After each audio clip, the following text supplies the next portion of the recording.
Praise the Lord. God is great. God is really great. I just want to, for those who don't know me, my name is Spelas, and I want to share an amazing testimony to glorify God and to show His amazing healing power and His willingness to answer prayer.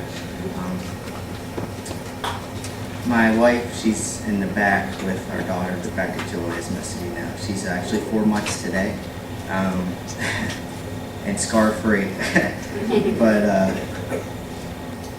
when Rebecca was born this year, February 24th, we were actually told by doctors she was ahead of the game. Literally, quote, ahead of the game. Physically, mentally, she was alert, and as a child, she was just ahead of the game. We were pretty shocked when just weeks later we found out she had Down syndrome.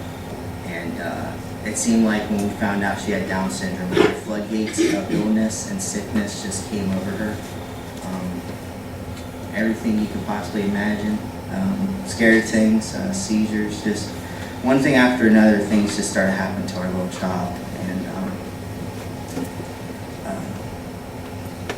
but probably the most scary one of all was that her cardiologist on April 25th, they thought she had heartburn.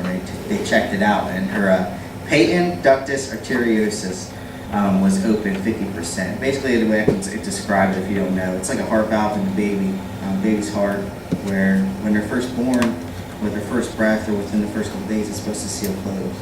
Well, hers didn't. It was open, and untreated, it can be a risk factor to her life. It can even cause death, honestly, untreated. And so they put her on medication that day, April 25th. I want to just put the dates out there so you can see exactly how God moved through all this time, because it's amazing. I'd like to just come up here and say, which you guys probably expected it, my daughter is healed, her heart valve is sealed and closed. But I want to describe the dates and give you the exact timeline in which God worked in our lives and how He just moved and just transformed our family and just laid His hands on our daughter. So April 25th was the day we found out about this, and that she was put on medication. Her surgeon, which was through a teleconference on the spot, said, "I'm 99.9% sure with medication, even including medication, this will not close, and we will have to do open heart surgery on her very soon. Open heart surgery on her to close this. It's not going to close." That's what he said. 99.9% sure it's not going to close. He's saying it's not closing, and he does this for a living. But God is great. But so he gave her till May 25th. That's a month. He gave her a month. He said, if it's not closed by then, we have to open her up. We have to. She's just so small. We cannot do it like by catheter up through the leg. She's so small. We have to physically open her up to open heart surgery on her. May 25th came and the surgeon was right. It wasn't closed. It was open. It was 50% open. Still, no progress. So they took her off the medication.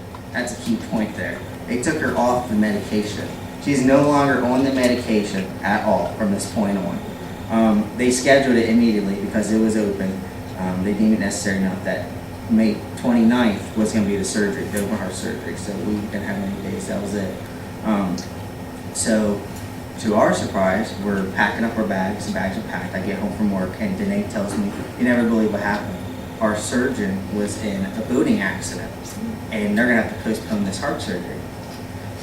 All right, our bags are packed. They're at the front door. We get a phone call the day before we go to the hospital that our surgeon was in a boating accident. Now, he wasn't seriously injured. They were just going to have to postpone it so he can recover a day. Well, we were surprised on the 30th, which was a Wednesday, when we get a phone call from Dan and Bill Geisinger, and they say to us, "Where are you? You're supposed to be here at 9 o'clock in the morning." It's already 11. And we're saying, "What are you talking about? We were supposed to reschedule on Friday. This is Wednesday. What are you talking about?" They said, "No, you need to come here today because we're going to admit her into the NICU, and then tomorrow she's going to have the surgery." Frantically packing our stuff, praying along the way, getting nervous, worried. Things are just coming on us as we're driving. We drive over an hour. Earlier that morning, her nurse, which comes about 3 days a week, drew her blood that morning, and we drive over an hour. My GPS, I remember this, my GPS literally said, destination in 5 minutes, we're going to be at the hospital. We get a phone call 5 minutes from the hospital, and they're saying, Well, that blood work from this morning, it shows that she's very, very, very anemic. We can't do this surgery today. It could take weeks for us to do this surgery now. They said you can either admit her into the NICU, and she would have to wait 3 to 4 weeks, possibly, for her iron level to come back up, or you can go back home. I was frustrated. I'll be honest with you. I was frustrated. Everything was building up to this point, and I was angry. I was angry at the Lord, and I'm ashamed to say it, but I was angry at the Lord.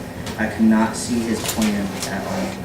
And I know some of you guys were here that Wednesday night that I was just crying and sobbing because we went home, and honestly, Danae asked if I wanted to go to church tonight, prayer meeting, and I said yes, but it was very reluctant.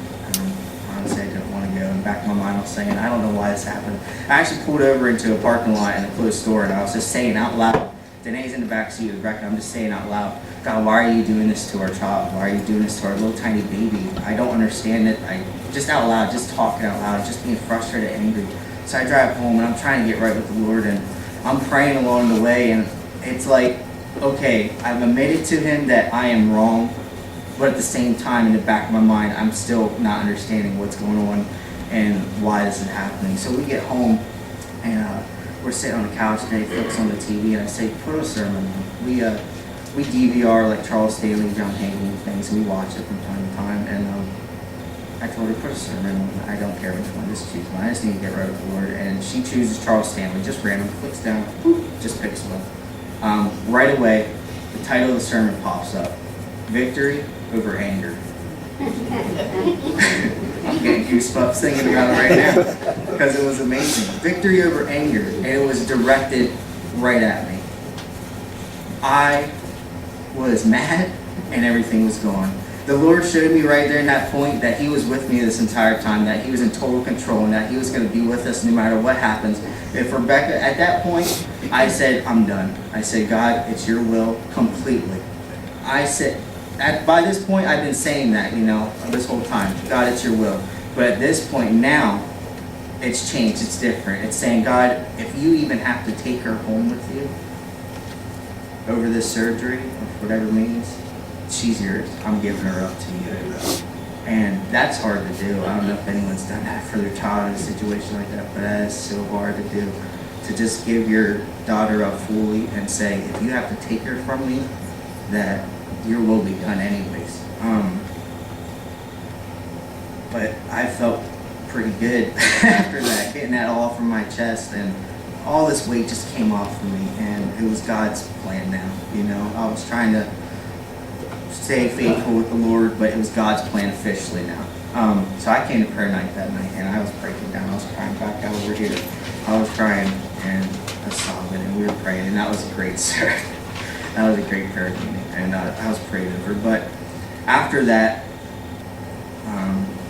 they're saying, well, we'll reschedule later down the road now.